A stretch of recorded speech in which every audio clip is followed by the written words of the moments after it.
ഭർഗോ ദേവസ്യ ധീമഹി.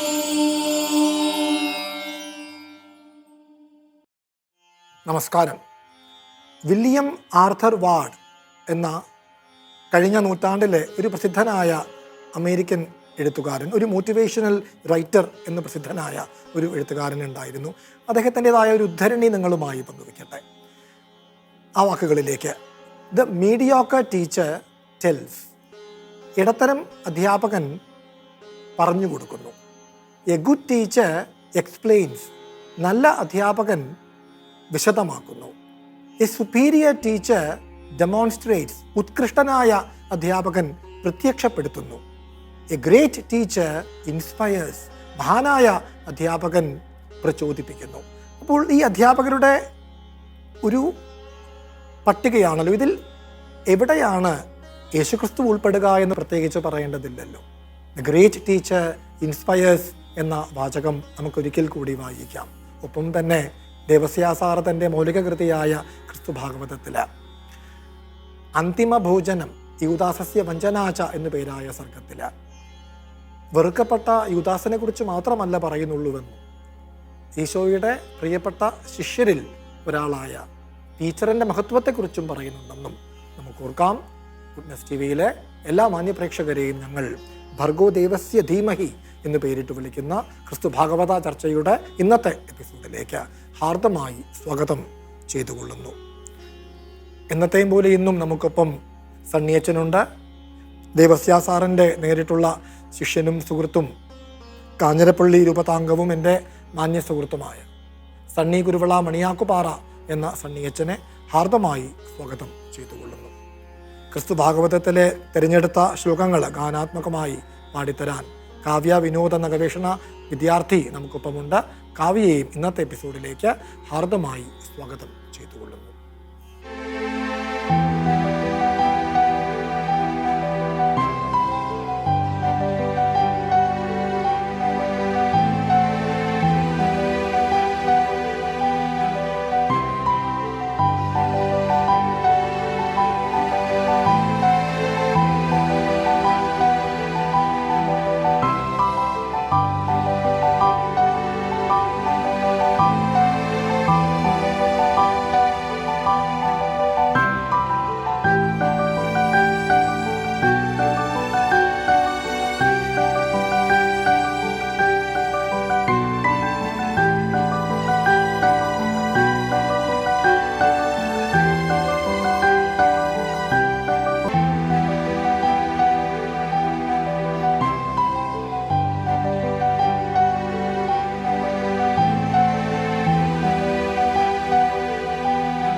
അച്ഛാ, നമ്മൾ ഇന്നും പതിവ് തെറ്റിച്ചില്ല.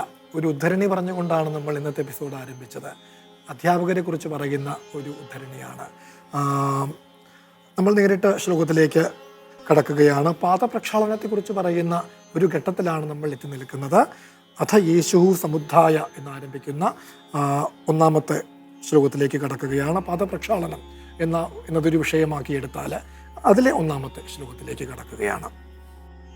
അധ യേശു സമുദ്ധായ ഗാത്രമാർജനവാസസ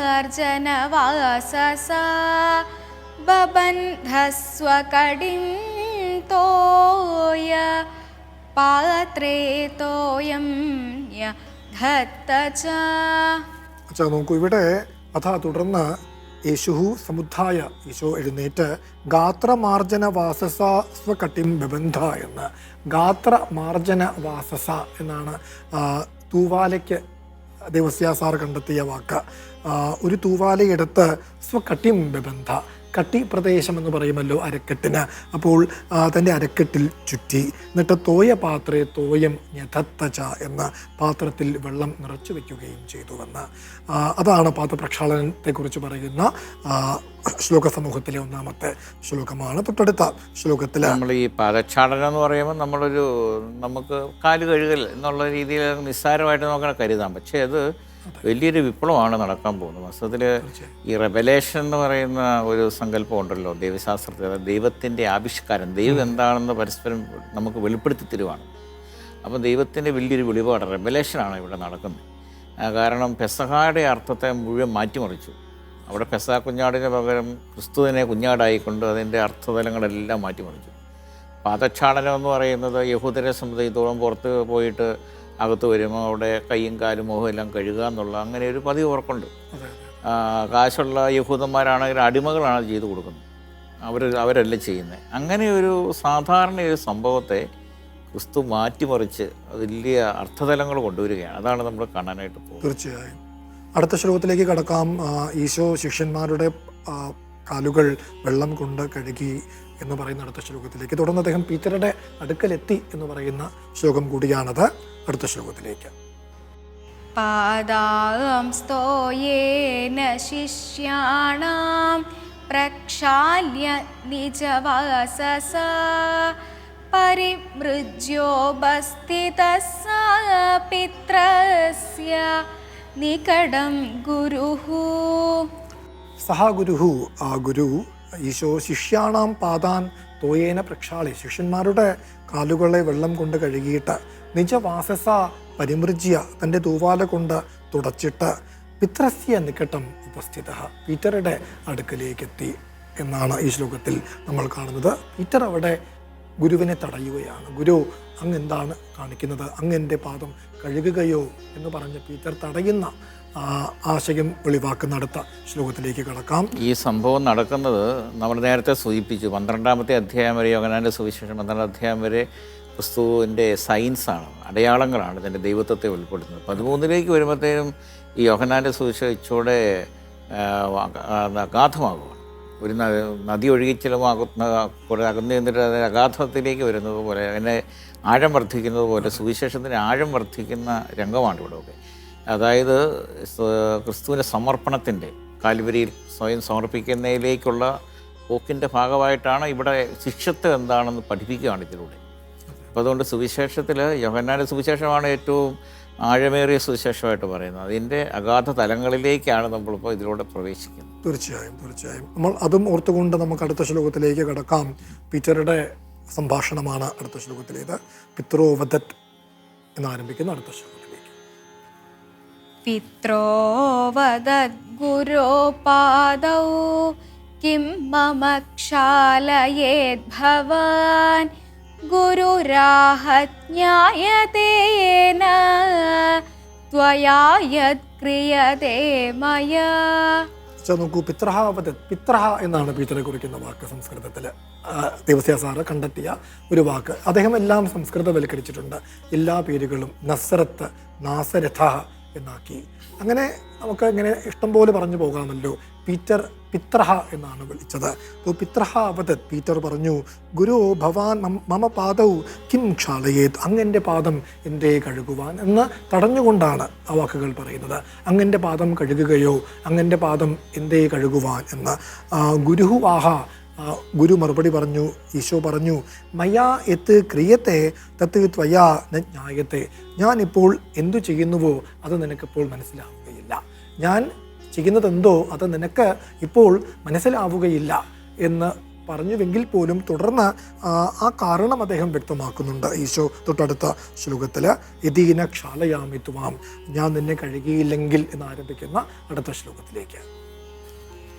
യദി ന ക്ഷാലയാമി ത്വാം തർഹി നാത്ര ഭവിഷ്യതി മയാ സഹ തവാംശിത്വം തദപിത്രസ്തമബ്രവീത്. അപ്പോൾ നിനക്കിതിപ്പോൾ മനസ്സിലാവുകയില്ല എന്ന് പറഞ്ഞാൽ പോലും ഈശോ അത് വ്യക്തമാക്കി കൊടുക്കുകയാണ്. തൊട്ടടുത്ത ശ്ലോകത്തിൽ ദേവസ്യ സാർ പറയും, അഹം ത്വാം ന ക്ഷാലയാമീതി, ഞാൻ നിന്റെ കാലുകളെ എന്നർത്ഥം കഴുകിയില്ല എങ്കിൽ മയാ സഹ തവ അംശിത്വം അത്ര ന ഭവിഷ്യത്തി, നിനക്ക് ഞാനുമായി ഒരു പങ്കുണ്ടായിരിക്കുകയില്ല. അംശിത്വം എന്ന വാക്കാണ് ദേവസ്യ സാറ് പ്രയോഗിക്കുന്നത്. നിനക്ക് ഞാനുമായി ഒരു ബന്ധമുണ്ടായിരിക്കുകയില്ല എന്നല്ല, സാമാന്യമായി പറയും പോലെയല്ല പറയുന്നത്, ഒരു അംശിത്വം ഉണ്ടായിരിക്കുകയില്ല. അപ്പോൾ നീ എൻ്റെ അംശമാണ്, അംശഭൂതൻ എന്നൊക്കെ നമ്മൾ സംസ്കൃതത്തിൽ പറയുമല്ലോ. ഭാഗം എന്ന അർത്ഥമാണ് അതിന് നമ്മൾ. കുടുംബത്തിലെ അംഗങ്ങളെയൊക്കെ നമ്മളൊരു അംശം പോലെയല്ലേ. അതെ അതെ അതെ അതെ. അപ്പൊ എൻ്റെ ആ കുടുംബം വളരെ ഇച്ചിരി അഗാധമായിട്ടുള്ളൊരു പദമാണ്. അതെ, തീർച്ചയായും. ഇപ്പോൾ നിനക്ക് ഞാനുമായി ബന്ധമുണ്ടായിരിക്കില്ല എന്നല്ല പറയുന്നത്, നിനക്ക് ഞാനുമായി ഒരു പങ്കുണ്ടായിരിക്കുകയില്ല, ഞാനും നീയും ചേർന്നാലേ പൂർണ്ണമാവുകയുള്ളൂ എന്നിടത്തോളമൊക്കെ നമുക്ക് പറയാവുന്ന ഒരു അർത്ഥതലത്തിലേക്ക് ഈ വാക്കുകൾ നമ്മെ കൊണ്ടുപോകുന്നുണ്ട്. ഈ ഒരു പ്രയോഗം തവ അംശിത്വം ന ഭവിഷ്യത്തി എന്ന്, നിനക്ക് ഞാനുമായി ഒരു പങ്കുണ്ടായിരിക്കുകയില്ല ഞാൻ നിൻ്റെ കാലുകൾ കഴുകിയില്ലെങ്കിൽ. അപ്പോൾ പീറ്റർ അദ്ദേഹത്തോട് മറുപടി പറയുന്ന അടുത്ത ശ്ലോകത്തിലേക്ക് കടക്കാം. തർഹി പ്രക്ഷാളയ സ്വാമിൻ, അങ്ങനെയെങ്കിൽ കഴുകിക്കോളൂ എന്ന് പറയുന്ന അടുത്ത ശ്ലോകത്തിലേക്ക്. തർഹി പ്രക്ഷാലയ സ്വാമിൻ കേവലം ചരണൗ നമേ കിം തു ഹസ്തൗ ശിരശ്ചാപി ഇത്യുക്ത പ്രോവാച തം ഗുരുഃ. പക്ഷ സ്വാമിൻ എന്നാണ് വിളിക്കുന്നത്. ഗുരു, അത്തരം വാക്കുകളാണ് ശിഷ്യന്മാർ ഗുരുവിനെ വിളിക്കുന്നത്. സ്വാമിൻ, പ്രഭോ, ഗുരു എന്നൊക്കെയുള്ള വാക്കുകളാണ്. തർഹി കേവലം മേ ചരണൗ ന കിന്തു ഹസ്തൗ ശിരഹ ചാപി പ്രക്ഷാളയ എന്ന്, എൻ്റെ കാലുകൾ മാത്രമല്ല അങ്ങ് എൻ്റെ കയ്യുകളും ശിരസ്സും കൂടി കഴുകിക്കോളൂ എന്ന് പീറ്റർ അദ്ദേഹത്തോടായി പറയുന്നു. അപ്പോൾ അതിനുള്ള മറുപടി ഈശോ നൽകുന്നത് അടുത്ത ശ്ലോകത്തിൽ ദേവസ്യ സാറ് പറയും, സ്നാതസ്യ കേവലം കാര്യം. അതിലേക്ക് കടക്കുകയാണ്. സ്നാതസ്യ കേവലം കാര്യം പാദപ്രക്ഷാളനം ഹി സഹ സർവാംഗശുദ്ധോ യൂയം ച ശുദ്ധായദ്യപി നാഖിലാഃ. നോക്കൂ, സ്നാതസ്യ പാദപ്രക്ഷാളനം കേവലം കാര്യം, കുളിച്ചവനെ കാലു കഴുകിയാൽ എന്നാണ് ഈശോ പറയുന്നത്. ഹി എന്തെന്നാൽ സഹ സർവാംഗ ശുദ്ധാസ്തി, എന്തെന്നാൽ അയാൾ സർവാംഗ ശുദ്ധനാണ്. യൂയം ച ശുദ്ധ, നിങ്ങളും ശുദ്ധരാണ്. യദ്യപി അഖിലാഹന, എന്നാൽ എല്ലാവരുമല്ല. ഇവിടെ നമ്മൾ യോഹന്നാൻ്റെ സുവിശേഷത്തിൽ പലയിടത്തും കാണുന്ന ഒരു സംഭവം തന്നെയാണ് ഇവിടെ കാണുന്നത്. അതായത് ക്രിസ്തു ചെയ്യുന്ന ഓരോ കാര്യത്തിൻ്റെ ബാഹ്യമായ കാര്യങ്ങൾ മാത്രമേ ഇവർ മനസ്സിലാക്കുന്നുള്ളൂ. ശരിക്കും പറഞ്ഞാൽ എൻ്റെ ആഴങ്ങളിലേക്ക് പോയി മനസ്സിലാക്കുന്നില്ല. യോഹന്നാൻ്റെ സുവിശേഷത്തിൻ്റെ ഈ ക്രിസ്തുവിൻ്റെ പ്രവൃത്തിയുടെ ആന്തരികാർത്ഥം ഇവർക്ക് പലപ്പോഴും പിടികിട്ടുന്നില്ല. ഇപ്പം പത്രോസ് ശ്ലീഹ നോക്കിയപ്പം ഇത് അടിമകൾ ചെയ്യുന്നൊരു ജോലിയല്ലേ, അതെന്തിനാ ക്രിസ്തു ചെയ്യുന്നത്, അതുകൊണ്ട് ചെയ്യേണ്ടെന്നുള്ളൊരു അർത്ഥം ഇതിൻ്റെ ക്രിസ്തു അത് ഉദ്ദേശിക്കുന്ന ആന്തരികാർത്ഥം മനസ്സിലാകുന്നില്ല. പുറം എന്നാ പറയുക, ഇങ്ങനെ കേവലം ഉപരിപ്ലവമായ അർത്ഥം മാത്രം. പല അവസരത്തിലും ശിഷ്യന്മാരും മറ്റ് ജനങ്ങളും ക്രിസ്തു പറയുന്നത് മനസ്സിലാക്കാതെ വെറും ഉപരിപ്ലവമായ അർത്ഥമെടുത്ത് സംസാരിക്കുന്നുണ്ട്. അങ്ങനെയാണ് ഇവിടെ നമ്മൾ ആദ്യത്തെ പ്രതികരണം അതാണ്. രണ്ടാമത് പറഞ്ഞത് എന്നാൽ എന്നെ മൊത്തം കഴിയിക്കുക. അപ്പോഴവിടെ ശരിക്കും മനസ്സിലായിട്ടില്ല ക്രിസ്തു എന്താണ് അവിടെ ഉദ്ദേശിക്കുന്നത്.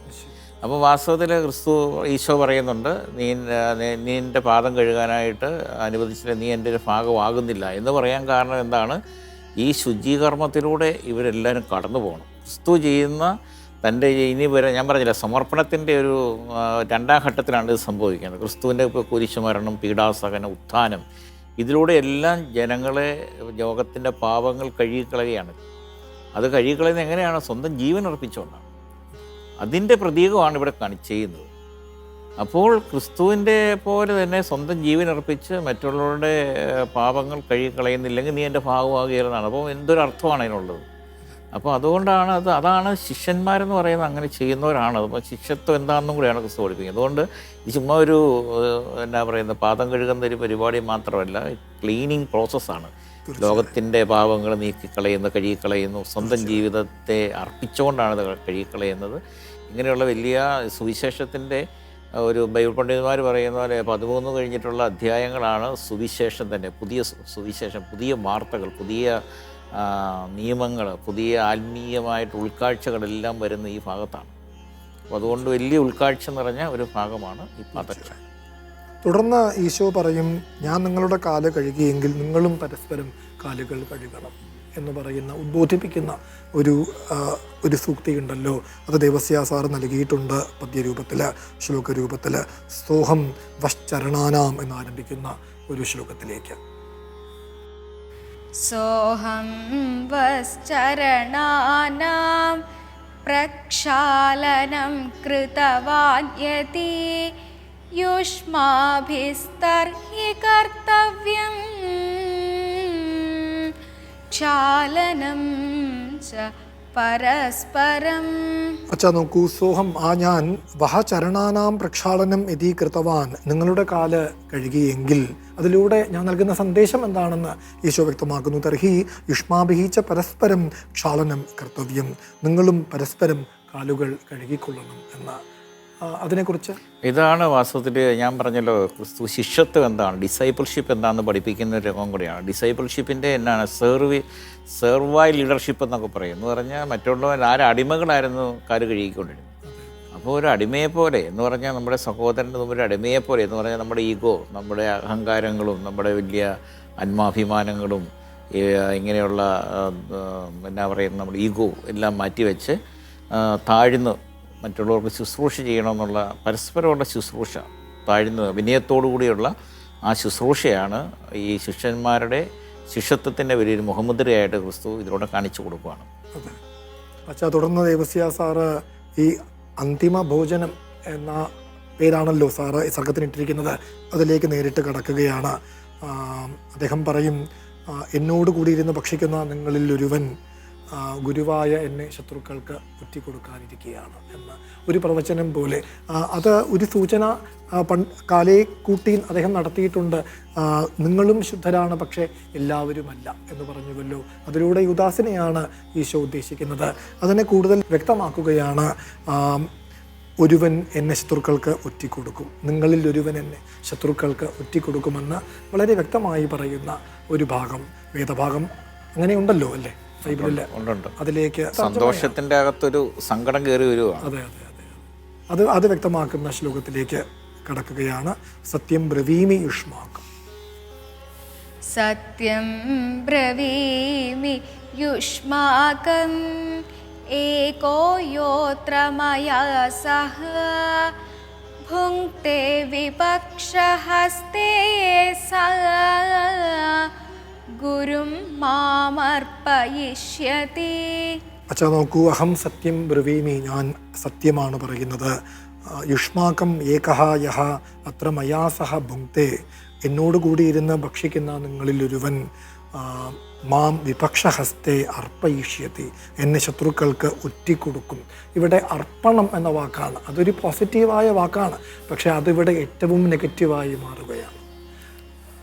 എന്നെ ശത്രുക്കൾക്ക് വിപക്ഷഹസ്തേ എന്ന്, ശത്രുക്കളുടെ കയ്യിൽ എന്നാണ് ശത്രുക്കൾക്കായി എന്ന അർത്ഥമെടുക്കാം. ഒറ്റിക്കൊടുക്കും, അർപ്പയിഷ്യതി, ഭാവികാല പ്രയോഗമാണ് അദ്ദേഹം പ്രയോഗിക്കുന്നത്. അടുത്ത ശ്ലോകത്തിലേക്ക് കടക്കുകയാണ്. സമർപ്പണവും ഈ സമർപ്പണവും തീർച്ചയായും. അപ്പോൾ ഇവിടെ ആ ഒറ്റിക്കൊടുക്കുന്നവന് നാശം സംഭവിക്കുമെന്ന് പോലും ഈശോ പറയുന്നുണ്ട്. ധിക്തം ഏനാസാവ് അർപ്പയിഷ്യത്തെ എന്ന് ഈശോ പറയുന്നുണ്ട്. ഏന അസൗ അർപ്പയിഷ്യത്തെ തം ധിക് എന്ന്, ആര് അയാളെ ഒറ്റിക്കൊടുക്കുന്നുവോ അവന് നാശം എന്ന്, അങ്ങനെ ഉണ്ടല്ലേ ബൈബിളിലുള്ള? അതെ അതെ. തുടർന്ന് നമുക്ക് അടുത്ത ശ്ലോകത്തിലേക്ക് കടക്കാം. അയാൾ ഈ ഭൂമിയിൽ ജനിച്ചില്ലായിരുന്നുവെങ്കിൽ അയാൾക്ക് തന്നെ എന്തൊരു നന്മയാകുമായിരുന്നു. അതെ, അത് വിവരിക്കുന്ന അടുത്ത ശ്ലോകത്തിലേക്ക്. നാഭവിഷ്യത് ജനിസ്തസ്യ. ഏറ്റവും ഒരു കടത്തിയുള്ളൊരു പ്രയോഗമാണല്ലേ, ജനിക്കാതിരുന്നെങ്കിൽ നല്ലതായിരുന്നു. നാഭവിഷ്യത് ജനിസ്തസ്യ. നാഭവിഷ്യത് ജനിസ്തസ്യ മർത്യസ്യ യദി ഭൂതലേ അഭവിഷ്യത് തർഹി ഭദ്രം തസ്യ ഇത്തം ചാവതത് പ്രഭുഃ. അച്ഛാ നോക്കൂ, പ്രഭുഹു ഇത്തം അവതത്. ഈശോ ഇപ്രകാരം പറഞ്ഞു, അസ്യ മർത്യസ്യ, ആ മനുഷ്യന് ഭൂതലേ ജനിഹി ന അഭവിഷ്യത് യതി. ആ മനുഷ്യന് ഭൂമിയിൽ പിറവി ഉണ്ടായിരുന്നില്ലെങ്കിൽ, ആ മനുഷ്യൻ ഈ ഭൂമിയിൽ ജനിച്ചില്ലായിരുന്നുവെങ്കിൽ, പിറവി എടുത്തില്ലായിരുന്നുവെങ്കിൽ, യുദാസിനെ കുറിച്ചാണ് പറയുന്നത്. തർഹി തസ്യ ഭദ്രം അഭവിഷ്യത്, അവന് നന്മ ഉണ്ടാകുമായിരുന്നുവെന്ന്. ബാക്കിയുള്ളവരുടെ കാര്യമല്ല പറയുന്നത്, അവന് നന്മയുണ്ടാകുമായിരുന്നു അവൻ ഈ ഭൂമിയിൽ ജനിച്ചില്ലായിരുന്നുവെങ്കിൽ എന്ന്. അപ്പോൾ ആ ഒരു ദുരവസ്ഥയെക്കുറിച്ച് ഇതിലുമേറെ പറയാനില്ല. യുദാസിൻ്റെ ദുരവസ്ഥയെക്കുറിച്ച് ഏറ്റവും മനോഹരമായി പറയുന്ന, അല്ലെങ്കിൽ ഏറ്റവും തീവ്രമായി പറയുന്ന വാക്കുകളാണ് ഈശോ പുറപ്പെടുവിക്കുന്നത് എന്നു കാണാം. തുടർന്ന് ഈശോ ഇങ്ങനെ പറഞ്ഞുവല്ലോ, 12 ശിഷ്യന്മാരുണ്ട്, നിങ്ങളിൽ ഒരുവൻ എന്നെ ഒറ്റിക്കൊടുക്കുമെന്ന് ഈശോ പരസ്യമായി പറഞ്ഞപ്പോൾ ഓരോ ശിഷ്യനും ഗുരുവിനോട് ഞാനാണോ അയാൾ, ഞാനാണോ അയാൾ എന്ന് ചോദിക്കുന്നു. എടുത്തി വീണവരെയാണ്.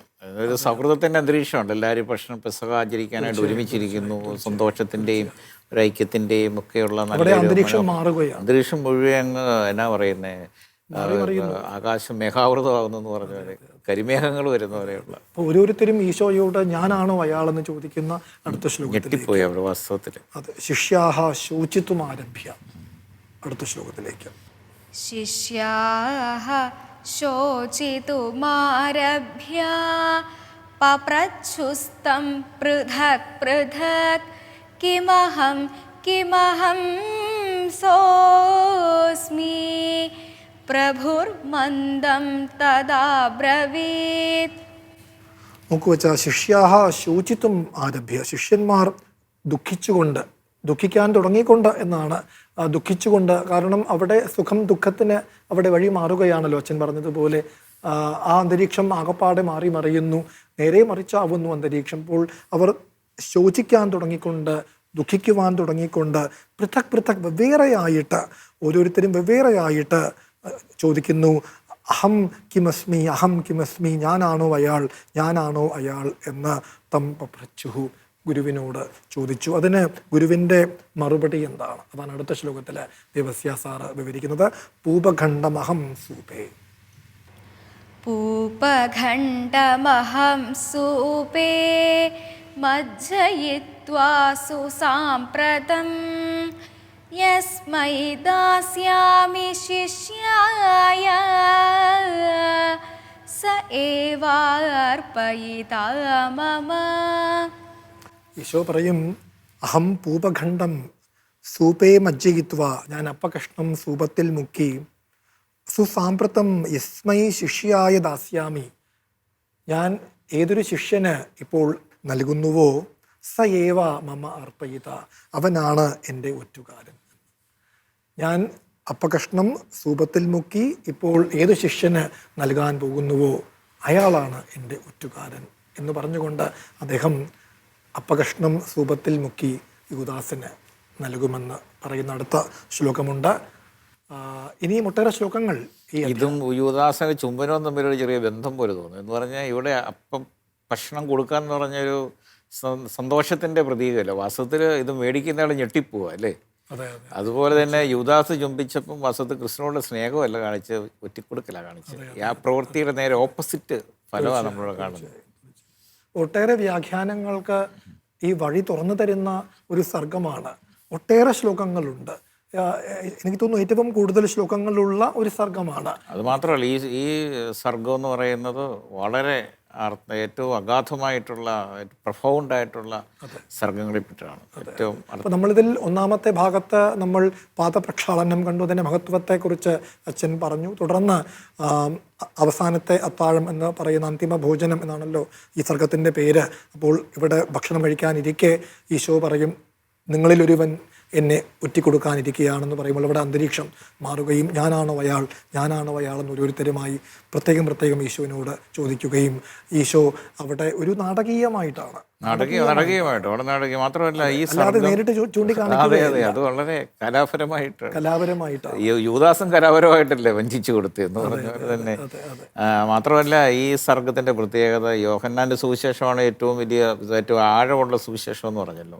യോഹന്നാന്റെ സുവിശേഷത്തിന്റെ സംഗ്രഹം ഈ സർഗത്തിന്റെ അകത്തുണ്ട്. അതുകൊണ്ട് ഈ സർഗം വളരെ പ്രധാനപ്പെട്ട സർഗം. അപ്പോൾ ഇനി ഒട്ടേറെ ശ്ലോകങ്ങളുണ്ട് ഇതിൽ. ഈശോ അവിടെ യൂദാസിനെ നാടകീയമായി തൻ്റെ ഒറ്റുകാരനാണ് എന്ന് വെളിപ്പെടുത്തുന്നതും യൂദാസിൻ്റെ പെരുമാറ്റവും തുടർന്ന് ശിഷ്യന്മാരുടെ പെരുമാറ്റവും തുടർന്ന് യൂദാസ് ഒറ്റിക്കൊടുക്കുന്നത് എങ്ങനെയെന്ന് വിവരിക്കുന്ന പദ്യങ്ങളും അങ്ങനെ ഒട്ടേറെ ശ്ലോകങ്ങൾ ഈ സർഗത്തിലുണ്ട്. അടുത്ത എപ്പിസോഡിൽ നവമായ കൽപ്പനയൊക്കെ കൊടുക്കുന്ന ഈ സർഗത്തിനാണ്. തീർച്ചയായും നമുക്കപ്പോൾ അടുത്ത എപ്പിസോഡിൽ ചർച്ചയ്ക്ക് വിധേയമാക്കേണ്ടതുണ്ട്. ഗുഡ്നസ് ടിവിയിലെ എല്ലാ മാന്യ പ്രേക്ഷകർക്കും നന്ദി, നമസ്കാരം. ഈ പ്രോഗ്രാമിനെ കുറിച്ചുള്ള നിങ്ങളുടെ അഭിപ്രായങ്ങളും നിർദ്ദേശങ്ങളും വാട്സാപ്പിലൂടെ ഞങ്ങളെ അറിയിക്കുക. അറിയിക്കേണ്ട നമ്പർ 9074576022.